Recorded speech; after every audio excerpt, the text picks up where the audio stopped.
ময়না আশাকর্মীদের ধর্মঘট। বিভিন্ন দাবি না পূরণ হলে কাজে না যোগ দেওয়ার হুঁশিয়ারি।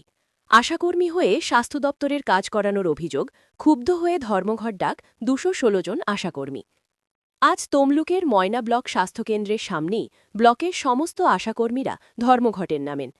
ব্লক স্বাস্থ্যকেন্দ্রের সামনে বসে প্রতিবাদ।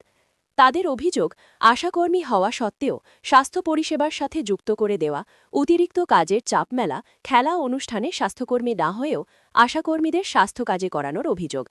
পর্যাপ্ত বেতন না পাওয়ায় অনির্দিষ্টকালের জন্য কর্মবিরতির ডাক ময়নার আশাকর্মীদের। বিক্ষোভকারী আশাকর্মীরা জানিয়ে দেন যে আজ থেকে সমস্ত কাজ আমরা বন্ধ রাখছি, যতদিন না আমাদের দাবি পূরণ হয়। আর এর জেরে চরম সংকটে পড়ে